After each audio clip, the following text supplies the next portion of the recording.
আসসালামু আলাইকুম, সকলকে স্বাগতম। তো এখন আমরা দেখব সাবজেক্ট ভার্ব এগ্রিমেন্টের আরেকটি গুরুত্বপূর্ণ রুলস, দেয়ার এবং হেয়ার। অর্থাৎ দেয়ার এবং হেয়ার থাকলে আমাদের সাবজেক্ট ভার্ব এগ্রিমেন্টে কি হবে। দেখেন, আমরা আলোচনা করার আগে আমরা দুইটা প্রশ্ন একটু পড়ি, তারপর আমরা মূল আলোচনায় যাব। দেখেন, there dash two books and a pen on the table. আবার there dash a pen and two books on the table.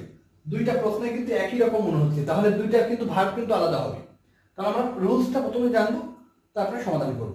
দেখেন, এখানে বলছে রুলসটা কি হবে, দেয়ার বা হেয়ার দিয়ে যদি বাক্য শুরু হয়, আমি আবার বলছি, দেয়ার বা হেয়ার দিয়ে যদি বাক্য শুরু হয় তাহলে ভার্বটি সাধারণত নিকটবর্তী অর্থাৎ প্রথম সাবজেক্ট অনুযায়ী বসে। প্রথম সাবজেক্ট অনুযায়ী বসে। তাহলে দেখেন তো, এখানে দেয়ার এর প্রথম সাবজেক্ট কোনটা? Two books. তাহলে এই বুকস এর সাথে এস বা এস আছে, অর্থাৎ দুইটা বই। তাহলে এটা কি সিঙ্গুলার না প্লুরাল? অবশ্যই এটা প্লুরাল। তাহলে এর সাথে কি বসবে? নিকটবর্তী সাবজেক্ট অনুযায়ী ভার্ব বসবে। তাহলে অবশ্যই প্লুরাল ভার্ব বসবে। তাহলে দেখেন তো এখানে কি কি আছে, আমরা আগে দেখি। ইজ হবে না, ওয়াজ হবে না, হ্যাজ হবে না। তাহলে একটাই অপশন থাকে, সেটা হচ্ছে আর। তাহলে পুরো সেন্টেন্স কি হবে? There are two books and a pen on the table. অর্থাৎ টেবিলের উপর দুটি বই এবং একটি কলম আছে। টেবিলের উপর দুটি বই আসতে আগে এজন্য এখানে আর হবে। তারপরে প্রশ্নটি দেখেন, There a pen and two books on the table. একই রকম মনে হচ্ছে, কিন্তু না।